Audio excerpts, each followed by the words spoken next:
Welcome to the County Manager's Report. I'm Lloyd Higuera, and with me is Douglas County Manager Steve Mokrahysky. And Steve, welcome. Thanks, Lloyd. How are you? I'm well, and you look tan and rested, like maybe you've been on a vacation or something? Well, yeah, I took a few days off. There was a rumor about that. There was a rumor, yeah. I couldn't believe it. It's true. It's true. I did take a few days off, but yes.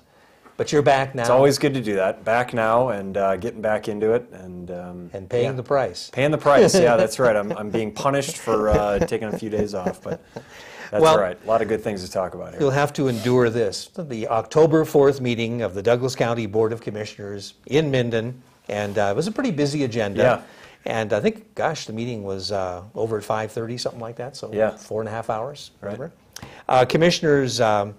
One of the things on their agenda, they continued the adoption of a resolution to prohibit left turns from Service Drive onto Highway 395. And this one concerns a new median, a new Walmart, and the inability to turn left into a couple of local businesses. So suffice it to say, commissioners were not happy about this one. No, the commissioners aren't happy about it. The public's not happy about it generally, and excuse me, I'm not happy about it.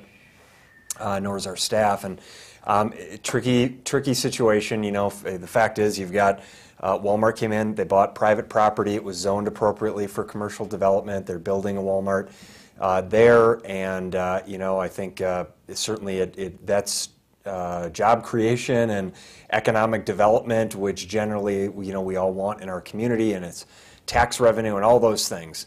But there's a flip side to that I think a number of folks are concerned about, particularly the impact to our local businesses from that business going in there. Time will tell what the actual impact will be, but as we all know, there are fears of what that impact will be. So I think to make matters worse than Walmart, coming in and the competition the perceived at least competition that creates for existing local businesses from them coming in, we have the transportation improvements that were required as part of their commercial development. So what happens is you get a large business comes in, buys private property, develops the type of commercial business that they can do in that area of the community. They're then required to address the volumes of traffic that they will generate. So because of the number of people that patronize Walmarts, they're required to put in transportation improvements so that there aren't traffic accidents and just appropriate things happen from a transportation standpoint. And so this median, which I think most people are familiar with now, was required to go in to mitigate those traffic volumes and allow for smooth traffic movements in and out of the future Walmart to go in there.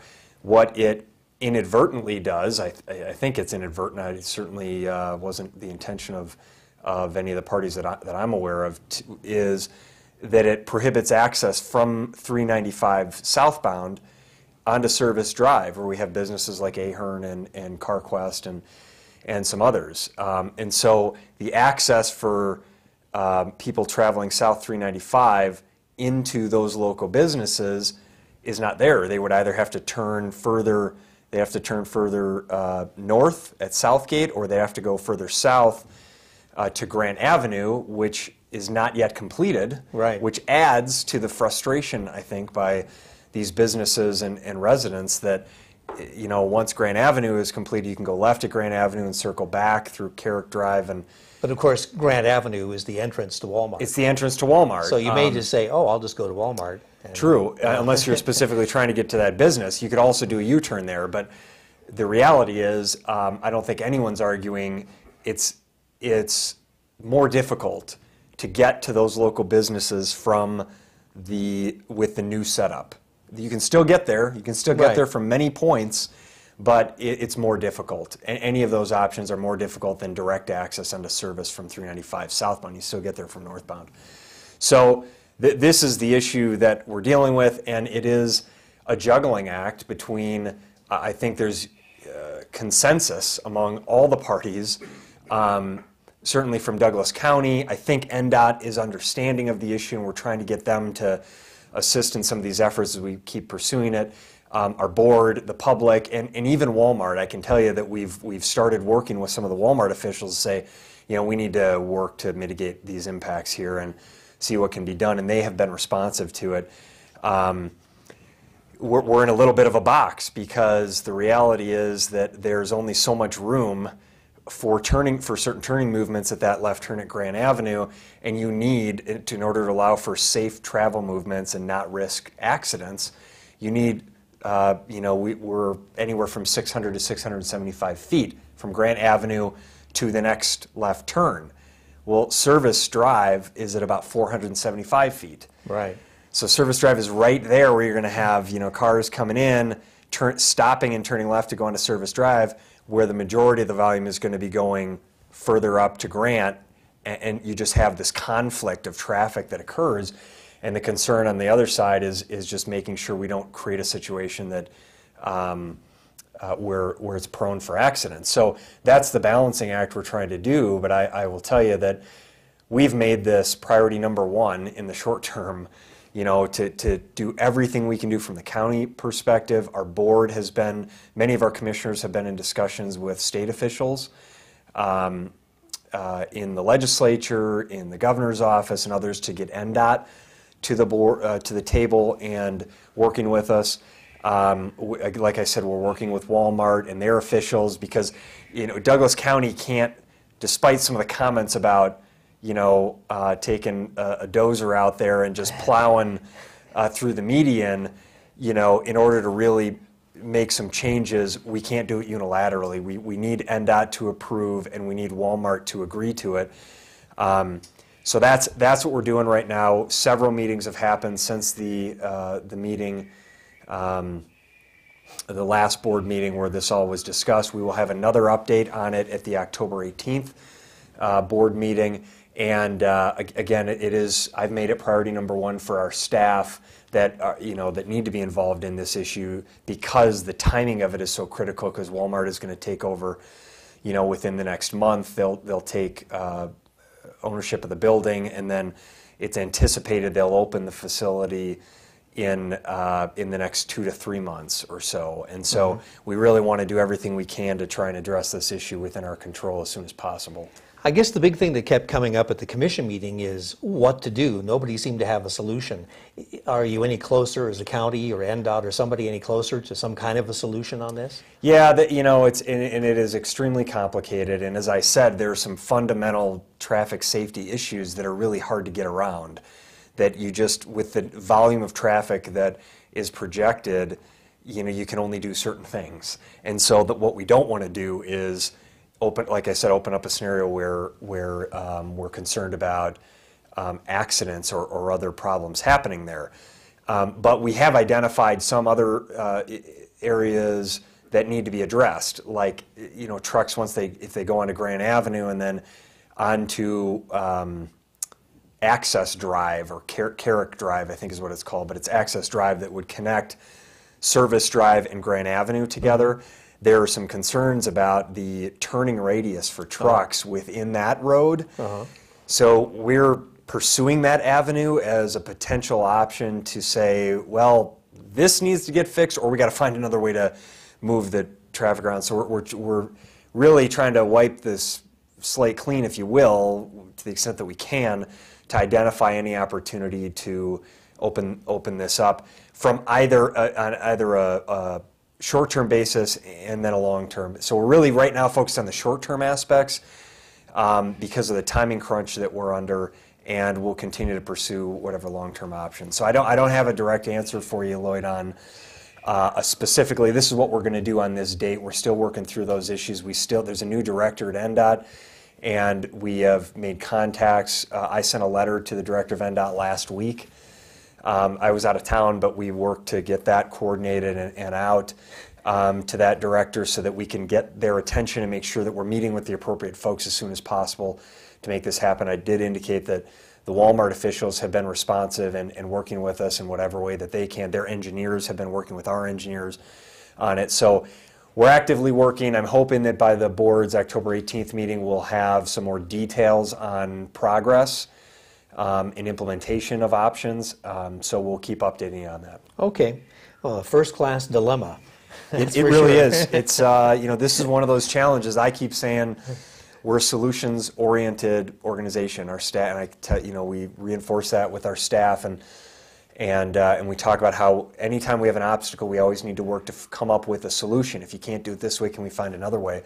This one has really challenged us because of the constraints that we're under and the various parties involved in it, and the concern by local businesses and local residents, the legitimate concern and the heightened concern because of this thing coming for so many years. So we are doing everything we can to work diligently and actively to try and mitigate the impact to our local businesses. Okay, we'll move on to the next item here. Commissioners discussed an evaluation of the market value of groundwater and surface water rights in the county for a possible future consideration in updating the cash in lieu of water rights fee schedule.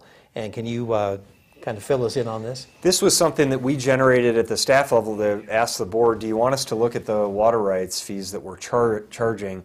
We had heard from some businesses that were relocating or looking to expand in the area that they felt our fee for water rights was too high. Okay. And not in the range of the current market value. And so we brought it to our board and said, we're hearing this from some businesses that are relocating or expanding. Would you like us to pursue it? And we had a good discussion. The board was open to that. Ultimately chose not to pursue it right now. The concern was that we don't have really good market data because there have not been a lot of sales. There hasn't been a lot of economic activity, so not a lot of water rights that have been sold in the last few years. So developing a new fee based on limited sales in the market in the last few years, probably not the best time to establish that, so they wanted to wait a little bit longer and see if we can get some better numbers to come in on it. So, this is kind of a general effort that we try to take feedback that we hear and maybe some consistent themes or issues from businesses and bring it to our board and say, do you want us to explore this further and adjust the policy or the fee or whatever? We're doing this with our code. We've done it with the master plan. We've done it with other fees, the liquor license, and other things. So, we'll keep exploring those things. We'll talk about home occupancy permits. That's right. Another area in Some a minute. good news there. Some good news there, and those are things that we keep sort of looking at, and it's an effort to be responsive to residents and businesses in consistent things that we're hearing. So, we'll keep doing that. Okay. Commissioners also, at their meeting October 4th, approved a planned development modification and zoning map amendment for the ranch at Gardnerville. There was also approval of an ordinance and several other modifications to the project. Right, and this is a residential development, single-family home development project in Gardnerville. And it was approved several years ago. It's been on the books for a while, but we've talked about it because several modifications and changes and variances have been requested over the years. This was another one of that. It was extending and modifying the development schedule and the phasing plan for the project. It maintains the maximum units of 633 dwelling units for the total project, all phases, but allows the applicant flexibility to increase the number of multifamily units for a portion of that project. And really what these changes, there wasn't a lot of discussion or debate at the board meeting, but it incorporates previous modifications that had been approved the last time we talked about this at the board level for the first phase of the project, driveway access onto Hayborn Road versus alleyways. That was approved by the board 4-1 in a previous action. This incorporates those changes into the broader aspects of the project. So sort of a cleanup item and some new changes and extension of timeline there. And of course, the ranch at Gardnerville has built some units over there. They have, yeah. And in fact, 4 of them are occupied, and I think they have about 4 or 5 more that they're building right now, right. too. So it's nice to see something like that moving ahead in this economy. It is, and we're seeing more of that, and with all of the concern about Walmart, we are seeing a lot of commercial development on the south end of town. We are seeing with the ranch at Gardnerville some residential development, and we're seeing pockets of other areas, small things happening. So I think it lends itself to some small bit of optimism that things can, slowly, we talk about a slow recovery. It really is a slow recovery. We've got a long way to go to recover the 3,000 jobs that were lost in Douglas County, over the last several years, but we're chipping away at it, and I think we're headed in the right direction. Okay. Commissioners also approved a plan development modification and introduced a zoning map amendment ordinance for the Nevada Southwest Enterprises. This is for a project they're developing in front of the new Walmart in Gardnerville. Right, and we've talked about this one previously. This was really a cleanup. There was very little discussion at the board meeting. There was no significant discussion at the Planning Commission, and no public comments have been received on this. So it really was modification to the plan development boundary to incorporate boundaries of the 2012 approved subdivision boundary there, and so sort of a cleanup item there. And I get this question from, people ask me a lot, boy, there's a lot of activity going on in South Gardnerville there. What is it? Well, it's Walmart, it's this, the pads being made ready for the Sierra Nevada Southwest project. It's the Perry Enterprises project down at the new Muller Lane that's being completed. The realignment of Muller Parkway there. So a lot of activity, and we'll continue to monitor that and hope for some positive impact on our community, both from a commercial and a residential standpoint. You forgot to mention the median. I'm kidding. Yeah. Also, commissioners, they approved a resolution authorizing medium-term bonds in the amount of $7,800,000. And speaking of good news, this is for financing the new community senior center. Right. In fact, a groundbreaking is coming up on Friday the 19th. Friday the 19th, and thanks for pitching that. It will be at Herbig Park Friday the 19th, I believe at 10 a.m. I think I should know that. I think it's 10 a.m. It's 10 to noon. But call our office, Douglas County Manager's Office, at 782-9821, and we can get you the information. But the public is welcome, and Board of Commissioners and the Foundation and Senior Service Advisory Council, Park and Rec Advisory Council. A lot of other people will be there. We're expecting a big turnout, and we're very excited about that. So this item was the second of two bond issuances that we've talked about. The first was $6.75 million in general obligation bond were issued in August 1st of 2012, and this is the second round, the $7.8 million. So a little over $14 million total with all expenses for the issuance, cost of issuance for those. This is a medium-term obligation. We're anticipating we're hopeful for a good interest rate, somewhere in the 2%. We got a 3.14% interest rate for the longer-term general obligation, $6.75 million issuance, which is typically longer-term issuances. You typically have to pay a higher interest rate. This is a shorter-term issuance, so we're hoping for a lower interest rate there. So the market has been really good for us. This will complete the bond proceeds for the construction costs of the community center, and then we have some other funds through our state medical indigent fund and the room tax fund that will go towards the construction of the facility, about 70,000 square feet, and we're still working through we have not selected the final design build team as of yet, but we're down to the top 3, and we'll have proposals that are now being developed and brought forward in the near future. So continue to make progress on this issue. This was the resolution to authorize the issuance. We'll still come back, and the board will have to actually issue, adopt the ordinance and then issue the bonds we're planning on the first quarter of 2013. Well, it's great to see it all moving ahead, and even a groundbreaking coming up in just a few days. Yeah, That's it'll be fun. Okay. Commissioners also at their meeting on October 4 adopted a resolution authorizing the county treasurer to transfer animal appreciation license plate revenues to DAWG, Douglas Animal Welfare Group. Right, and this was a cleanup item. The Douglas County Animal Services had approved these animal appreciation license plate revenues, so you can purchase these license plates for an additional cost, and then the revenues are to be used for a specific purpose for the placement, for the care and placement of welfare of animals in our community. What we needed to do then was, through Nevada revised statutes, actually the board had to take action to authorize the transfer of funds from the treasurer to DAWG to do that. So the funds will be used, so if you purchase these license plates, you'll pay an additional cost. The treasurer will collect the money, and then it gets transferred to DAWG. and it's used specifically for the adoption, spaying, and neutering of dogs and cats in Douglas County. The revenue last year was in the range of about $3,700 during the year. So not a huge amount of money, but a nice little chunk of change that can be used for those efforts. The Douglas Animal Welfare Group just does a great job. They're sort of expanding some of their services now, modular facilities to assist with cats.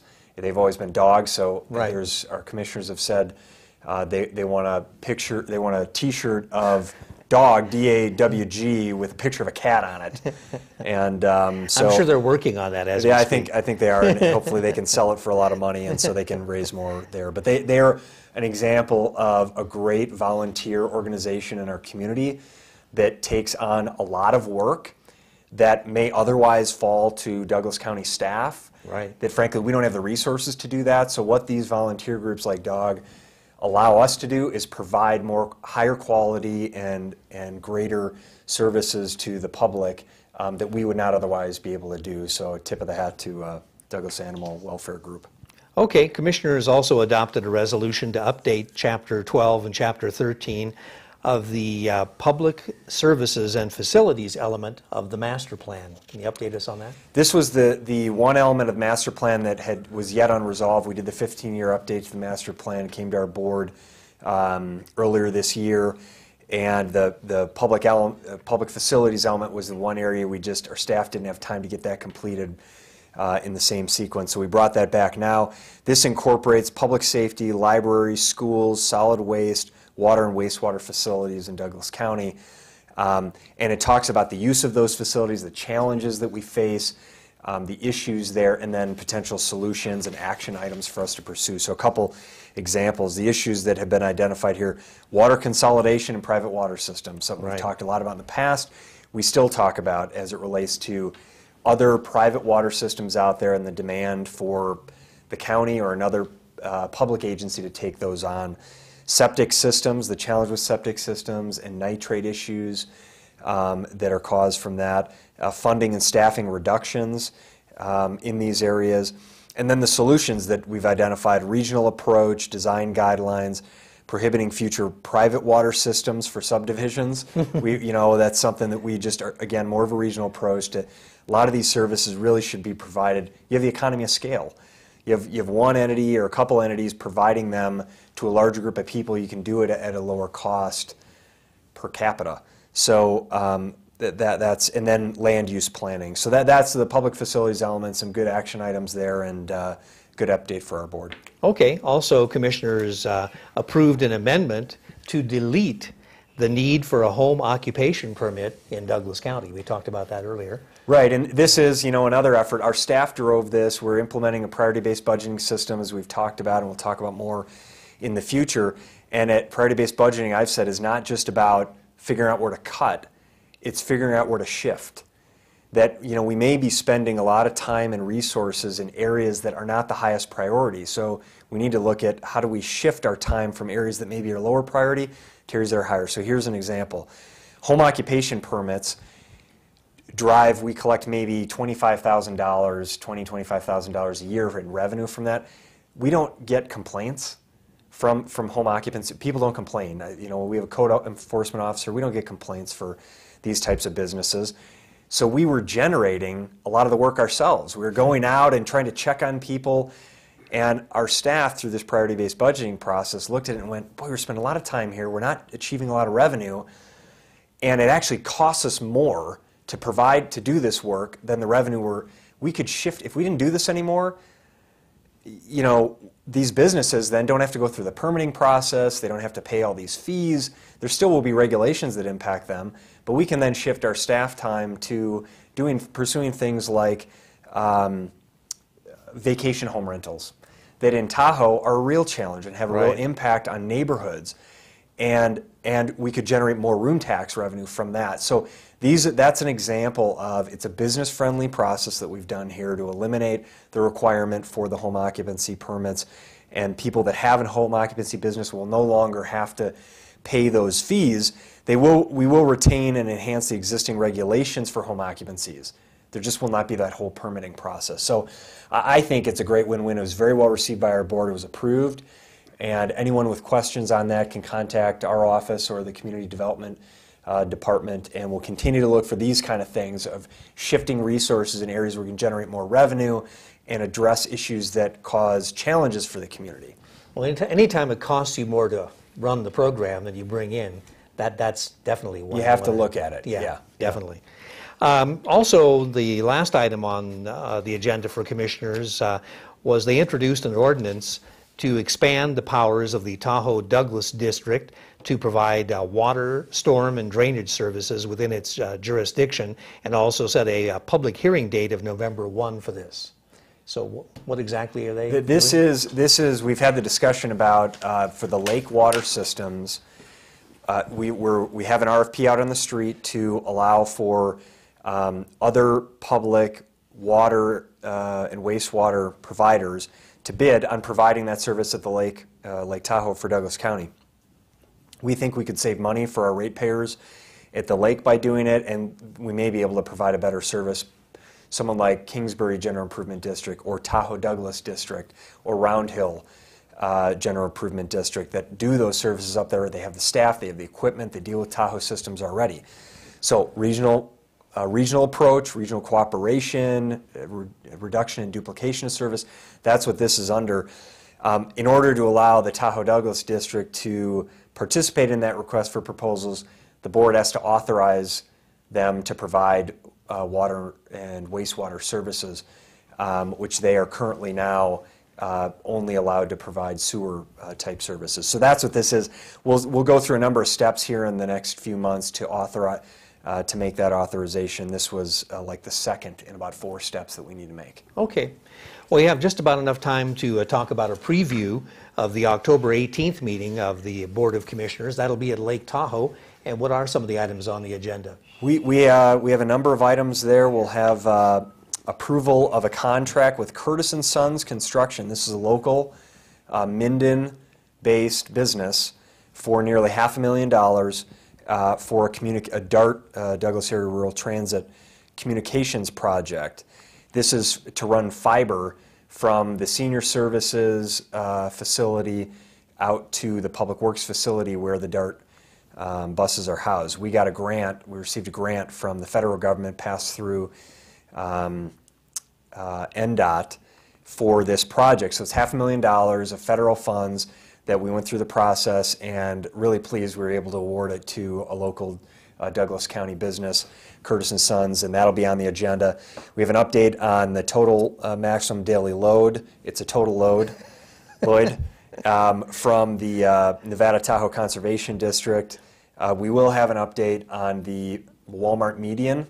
Even though it's a Tahoe board meeting, and we typically would have that in the valley, we don't want to wait. And so this we'll probably see several updates on the Walmart median issue at the next few board meetings, regardless of whether it's at the lake or in the valley, because we need to go to every public meeting to get this thing resolved. A certain amount of urgency there. There is great urgency on this one. So I have a meeting when we're done here today to deal with that. So I don't want people to question why that was on a lake meeting. We're putting it on the lake meeting just because we don't have time to wait. We have an update from TRPA, Tahoe Regional Planning Agency, on the local plans as part of the regional plan update from them.